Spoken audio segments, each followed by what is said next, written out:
This is CXO Secrets, the podcast that takes you inside the mind of business leaders and reveals the strategies behind their success. Coming up in today's show.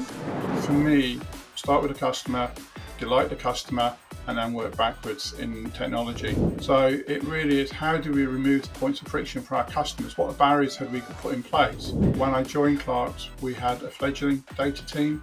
We've built that out. I've built that out a lot so that we're now touching on AI. We're touching on all sorts of things now where we are trying to enable the business. It's about putting the right information or the right sources of information in front of the rest of the organisation in an easily consumable way so that they can make the best decisions possible. Good people actually don't need to be managed. They need to be curated. They need to have environments where they can succeed. So my role is about creating environments where my team can succeed.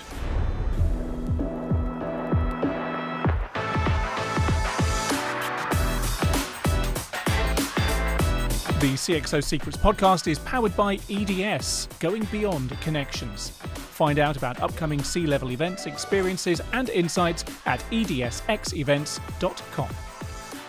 Simon Clarke, Global CIO at Clarke's. Thank you very much for joining us. Thank you very much for having me. Tell me a little bit about Clarke's, because as somebody growing up in the UK, Clarke's is a brand synonymous with childhood, and I have two children myself. Clarke's are also synonymous with their childhood as well. It's a well-loved and well-known brand, but I don't know if everyone actually knows the extent of its operation. So what can you tell me about your current employee there? I think Clarke's is super interesting, as you said. I think most people in the UK recognise it from childhood as where they got their school shoes from, or take their children there today to get their school shoes. And we've obviously been around for about 200 years next year. But the UK is only part of the Clarke's organisation. We are the largest sandal brand in the USA, for example. Really? And we've also got operations in Europe, China, and Southeast Asia. And we've got franchisees, partners in a lot of other countries as well, including sort of Australia. So we're pretty well known globally as a footwear brand. The angle I want to take this on is an angle I know that you have lent into in your professional career, certainly where you are right now, and it's that of transformation in retail in particular. And it's something, digital transformation, is something we talk about in general terms an awful lot, maybe too much, who knows, in the technology space. But when you start to apply that transformation phrase to specific sectors, it can become a lot more interesting and obviously a lot more specific as well. And you've been instrumental in implementing transformation journeys specifically in retail, not only at Clarke's, but also at La Perla before, both the technical elements of the transformation as well as the cultural and human side of those transformation journeys. So with regards to your role at the moment at Clarke's, what can you tell us about what your responsibilities are? Do you divide it up between, say, 2 or 3 different pillars, or do you have a different role on what it is that you try to do, or what your job title says you should be trying to do? One great question. I think at Clarke's, I've really got 2 pillars. 2 pillars, and let's say a roof. So one pillar being technology, one pillar being supply chain, and then the roof across the top is enabling the business and the organisation. And I think quite often IT is seen as IT is a siloed function. For me, it is absolutely part of the business. And I think that for me is it's the cultural journey you take a business on through that transformation period. It has to be the whole organisation going through that transformation. It can't be one particular team or one particular function. Everybody has to go on that journey together. And yes, it creates tension, but also it's about having a joint North Star and everybody going for that North Star and signing up for it and agreeing what that North Star is. So I think for me at Clarke's, we've done a lot of work on the digital and the customer facing experience because the customer is just so important to any brand. but particularly at Clarke's, where we've got that high touch point of in the UK, where we fitting service, etc. Becoming customer centric is just so important.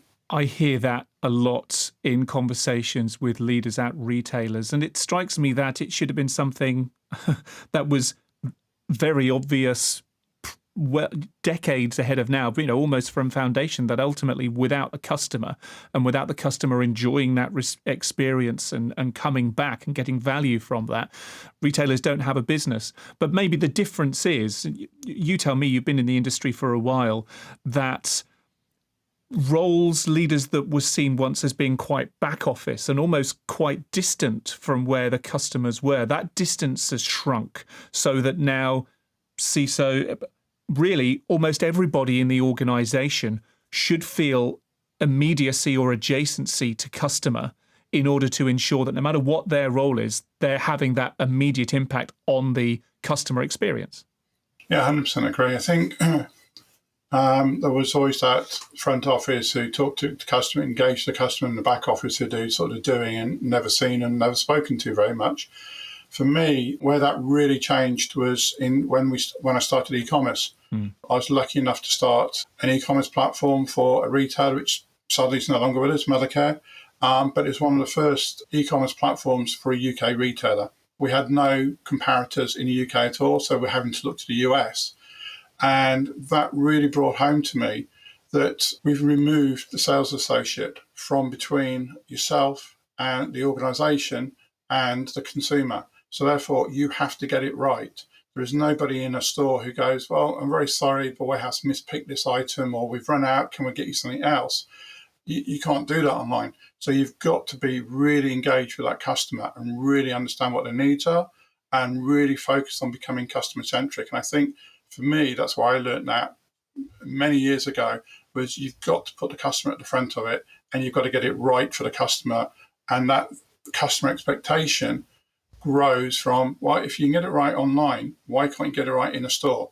Why can't you get it right in however I want to interact with a brand, whether it's TikTok, Instagram, whatever it may be?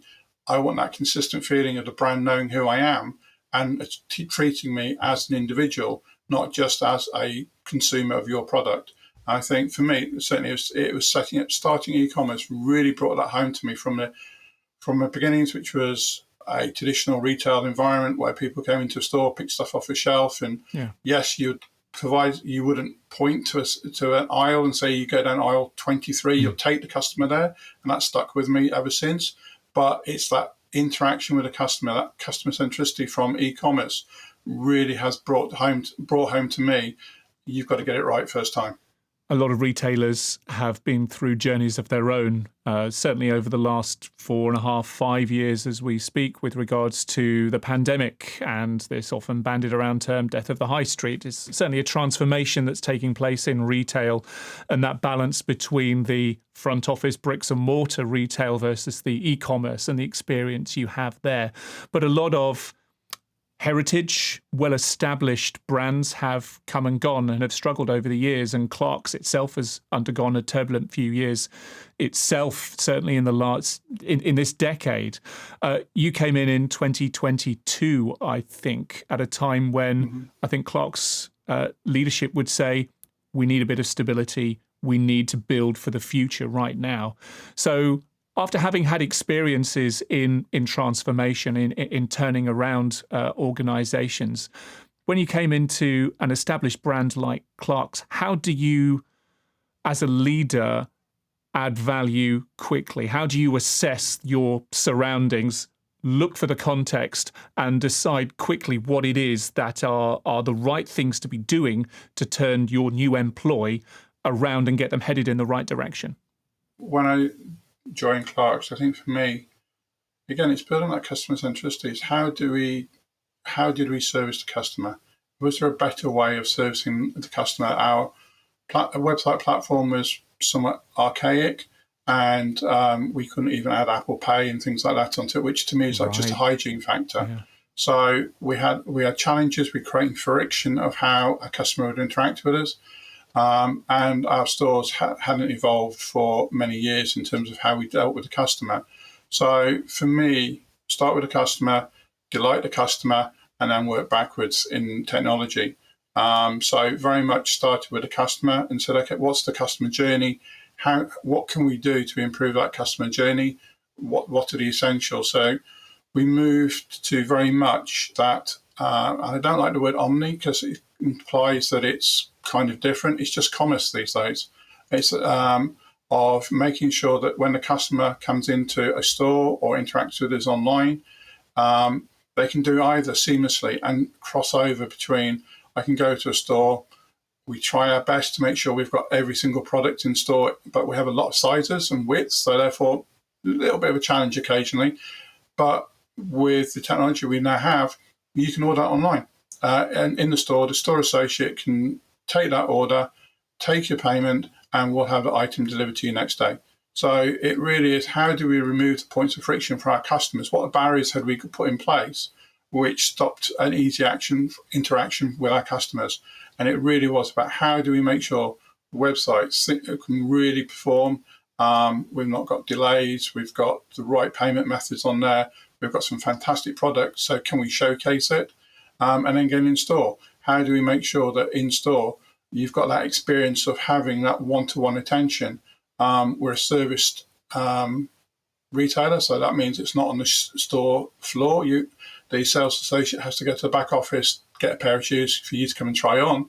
And many times I joined Clarke's where you'd ask for your size, the sales associate would disappear, and you kind of look at your watch wondering whether it's lunchtime or what's going on. Now we've put technology in front of our sales associates. They can tell instantly what we've got in stock in their hands. So therefore, that friction point of losing the interaction with the customer is gone. And we can help the customer and actually help our employees, our store associates a lot as well, in terms of putting information in front of them, which is relevant at the right time. That's the information piece, isn't it? And you spoke about the two pillars and the roof earlier that are important to you in your role as a CIO. Data enabling the retail experience and therefore the customer journey, but also the manufacturing as well. Was the point at which you were coming into Clarke's data was available but just not being used, or did you actually have to try and pull the data together in order to enable more data-enabled operation there from a retail and a manufacturing point of view? Yeah, I mean, I think two things. Firstly, we don't have any manufacturing. We contract manufacture. Okay. But it's all about forecasts, all about getting the accuracy of those right as well. So data is key to everything. When I joined Clarke's, we had a fledgling data team. We've built that out. I've built that out a lot. So that we're now touching on AI, we're touching on all sorts of things now, where we are trying to enable the business. It's about putting the right information or the right sources of information in front of the rest of the organisation, whether it's a store manager, whether it's a merchandiser, whoever it may be, is putting the right information in a easily consumable way in front of them, so that they can make the best decisions possible and be informed about actions they need to take. So it's a massive unlock, and it's understanding where some of those pockets of data are and making sure you can join them all up, because quite often you'll find the siloed data in different places. It's a question then of, well, actually, how can I relate the two things together? I'm neurodiverse, so quite often I'm dyslexic, so quite often I see joints which other people don't see. Okay. And I've got a great data guy as well. So between us, we can actually start saying, well, could we start using this over here? And how does this work? And how does this help us improve our business overall? Really interesting. In terms of legacy, is that something that's a bit of a ball and chain, again, with an organisation that's been around for quite a while there? It's all very easy to talk about transformation and about data enabling and all of the good stuff that we're speaking about, and I still want to come on to. But in terms of managing legacy stuff, and by that I mean not only the legacy technology, but the legacy processes and the legacy mindset, for want of a better phrase. What's your approach in ensuring that they aren't holding you back in your journey towards the transformation that the business needs? It's interesting. I was having this discussion the other day, and I think for me, it's actually about embracing those people. Quite often, you'll talk to people undergoing transformation saying, yeah, we've got some great people who really get it and we're working hard with those, but other people don't get it at all. And yeah, that's really challenging. Actually, for me, people who get it, fantastic, they're on board. But I want to get close to the people who have been there for a time, understand a lot. And I always say there's a difference between DNA and baggage. What's the DNA? What's the DNA of the business? What's driving that? And then separating that away from the baggage. And I've done that in a number of businesses where you start the conversations off and actually drill down, and then you find the DNA of the business. And that is what's critical. That's the bedrock, if you like, of any business. That forms the foundation of the transformation or any changes you want to make.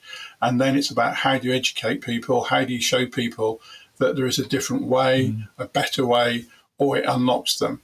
I worked for one organisation, a retailer, a brand in France, and it was a design-led organisation, and absolutely were adamant they were doing it the right way, didn't want to change, didn't want any automation, didn't want any technology in that space whatsoever.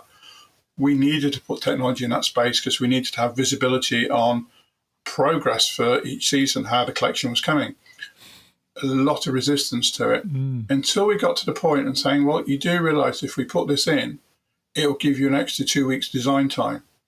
At which point the design team absolutely loved it and couldn't wait to get it on board fast enough because we gave them back something which they really prized. So I think it's always finding that unlock, and that sits in the organisation DNA and also in the functions DNA. What really is important, and if you can unlock that, then it makes life a lot easier to move forward. And by unlocking that thing is what you're talking about there, Simon, unlocking and then articulating the value of what it is that you're doing to whichever stakeholder. You know, we have this conversation in CISO world, you know, where senior stakeholders don't really care about cyber threats. They care about the bottom line. They care about the risk to the value of the company or whatever it is, that whether they're public sector or private sector. So you talking there about the unlocks, you're talking about a tangible benefit to the work that you're doing that will mean something, add some value to,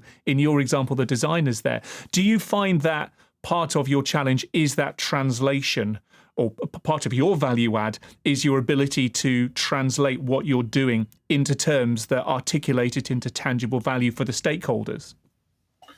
Yeah, I mean, that's a really interesting question. And to answer that, I think there's two parts to it.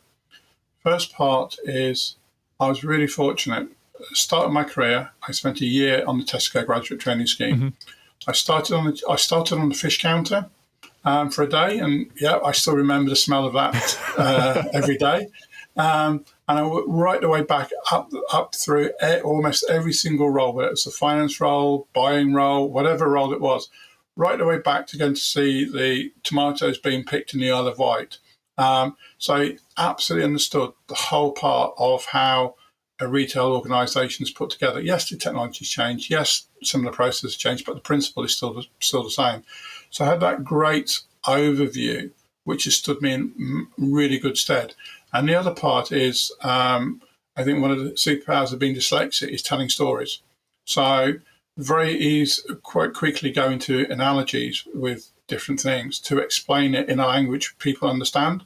So if I can't speak the language of the accountant or of the merchant or whatever it may be, then I will use the analogies and tell the story a different way. So it really is about just trying to demystify anything in terms of technology or anything else into terms which people can readily consume. And I think it's also looking where there are other benefits. So you mentioned the CISOs. One of the things which we are using in Clarke's is our social responsibility to our employees. Is we're telling you about phishing, we're telling you about cyber. So it's not just in work. Think about what emails you answer. Don't think about the texts or WhatsApps, whatever. It's in your own life as well at home. Oh, yes. So start thinking about we are helping you in that respect as well. And that starts to get people's attention. This is not just a work issue, guys. This is, you'll see stuff on social media and all sorts of stuff. Just start questioning. Just start saying, why have I just been offered £1,000 to buy because I bought a TV or something? It's like, what's this all about? It's no different than pitching in a retail environment. So therefore, really important to try and get the crossover to get people's interest. I love how you describe your dyslexia as a superpower, and that's language that I use, and I try to help my children to embrace as well when they feel as though there's something that's hindering them. Turning it into a superpower and looking at what it gives you, I think is a great empowering way of talking about that. I wonder if there are any challenges that you've faced, or I don't know, stigma. You can put your current employer aside, but any times when you feel as though you've had to push back on others because of what they might have projected onto you because of the dyslexia? I think that's really hard question. I think I would say it's only in probably the last 5-10 years I've become comfortable. Okay. I think I went through school, and unfortunately, I got told you weren't going to achieve anything. Mm-hmm. So I was marked out from the age of 11 as kind of somebody who wasn't going to achieve anything academically. Therefore, the academic system would write you off. Well, I was the first person in our family to get a degree, so kind of disproved that one. And I think for the early part of my career, it was always I had to work doubly hard. And I was fortunate. My girlfriend, who's my wife for the last 30 years, really supportive, really helpful, helped me. But it still didn't work. It felt like I had to work twice as hard. I'd try and do PowerPoint presentations to the best of my ability. Now I realise that actually I'm better at talking to people. So I'm fortunate. I'm in a stage now where I can ask other people to help me write PowerPoint presentations, and they do a way better job than I can do. But I can tell the story, the narrative around it. So I think for me, it was about becoming comfortable in my own skin around being dyslexic. And then, as you said, I see things in a different way, and I can add to a team. Going back to the example of the first e-commerce platform, I think we started that project, and we had about 50 odd nationalities working on the project. Wow. And of course, different nationalities, different ideas. So really from that time and adding neurodiversity into it has also led me to really understand the value of having a diverse team and how you can create high-performing teams by just having that diversity of whatever diversity you want to talk about. But the more diverse team I found gives a better result for the organisation overall. So one of the things I'm really keen to do is to build those diverse teams so that we do not always think the same way. We do challenge each other in a constructive way. And I would hope we always come out with a better solution than we would have done otherwise. I really hope we get a chance to chat further on that in due course. But good work. I appreciate that. Must have been very difficult in those early days. But you're right, the number of conversations that we have now about superpower, about diversity and the values and the benefits that can bring to society, individuals, organizations as well, suggests that we are moving in the right direction, even if we're not entirely there yet universally. I just want to past, present, future in a way, coming back to the technology stack for a moment. And there's something that I know you've been involved in and, well, awards have been mentioned in this context as well, and this is around Muck as a kind of infrastructure model framework.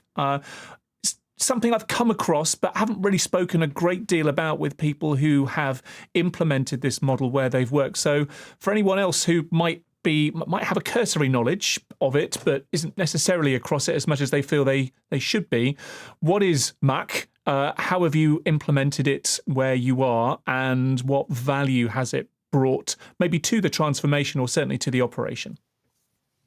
So probably I'll start off by describing what Mac is. And I think I'll use the analogy I used to the board. I sort of use analogies a lot, so I'm going to use one now to explain what Mac is. you don't look young and old enough, but say to remember what a Nokia 3310 was. But Bless you. the old dumb phones, which one vendor, it did what it said on the tin. You couldn't add anything into it. If you're lucky, you could play Snake on it, and that was about it.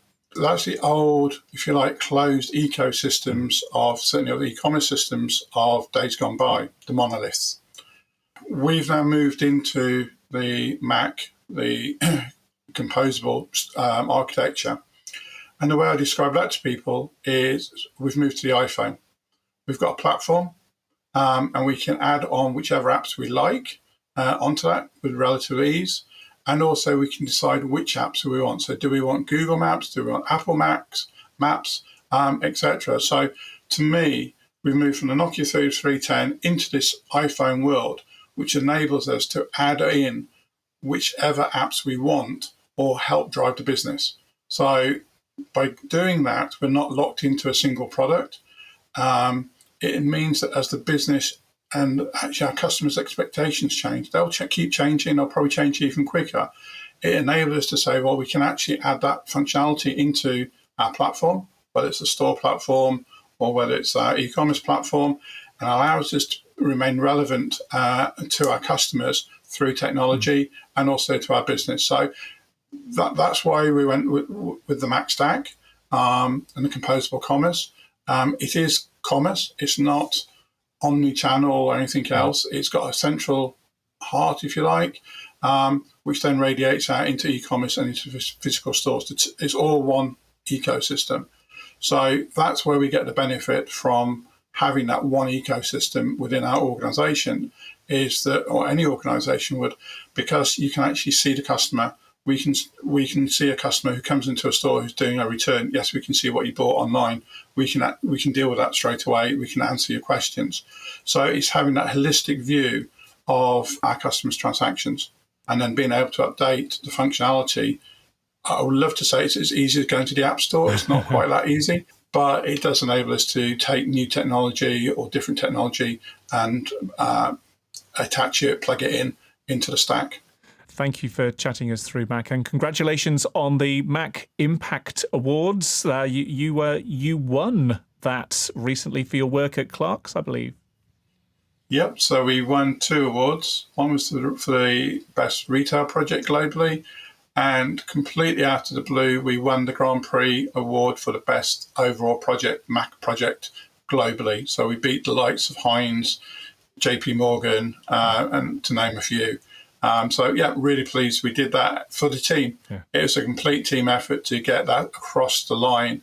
It took us 2 years to achieve from start to finish, 40 websites, 500 stores. We did that at pace, and I think time boxing certainly helped. But yeah, we did that in 2 years. So really proud of that achievement and really proud of the team that helped achieve that. Good work. Congratulations to you and the team. Thank you. Simon, a couple of questions that we ask all of our guests on the show are CXO Secrets is the name. So I want to know what your secret is, putting modesty aside for a moment. What is the attribute or behavior or maybe an experience that has shaped you and guided you to where you are now? I think that's a really great question. I think you start your career off as a cube.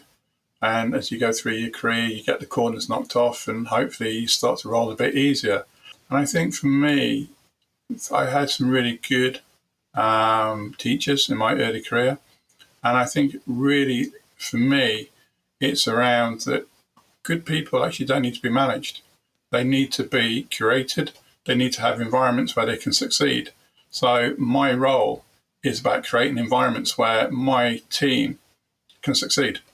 I don't need to give them minute-to-minute direction or general direction even. They know the direction the business needs to go in. They know what's right.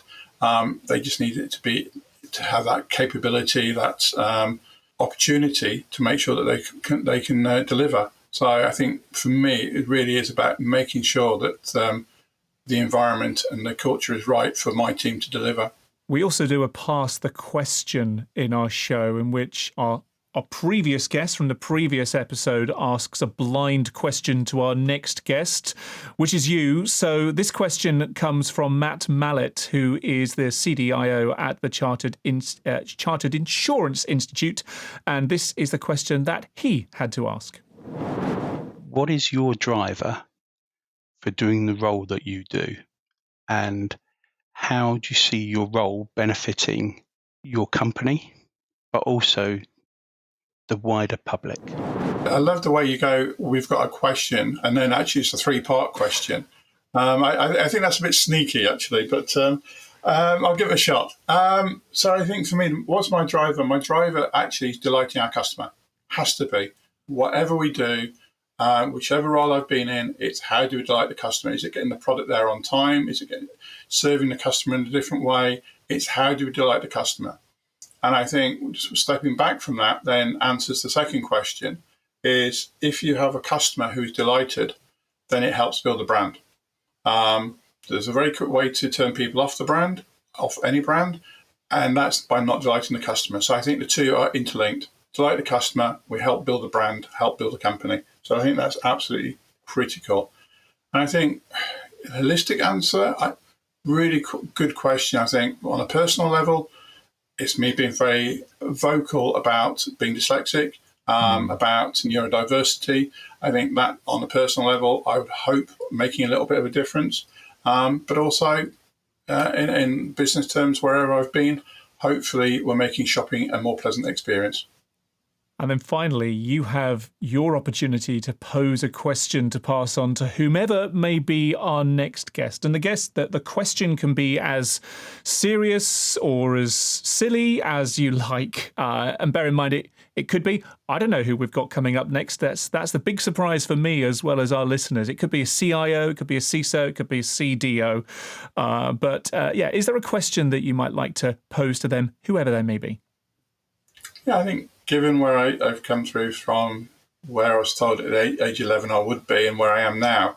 So I guess my question would be, what advice would you give your 16-year-old self if you could? It's a good question. I often think about that one myself as well. I have children myself who are rapidly approaching that age, and I'm thinking, gosh, what advice should I be giving my 16-year-old kids? But traveling back in time and giving a piece of advice to myself, it's an interesting one, and I can't wait to put that question to our next guest here on the show. But for now, thank you so much for joining us, Simon. And the good news for me and, well, maybe other people as well who are listening is that we'll have an opportunity to chat once again in London in a week, 10 days' time as we're recording at the EDS CXO event. Look forward to chatting to you there. But for now, Simon Clarke, Global CIO at Clarke's. Sure, that doesn't get confusing. Thank you very much indeed for joining us on the show. Thank you.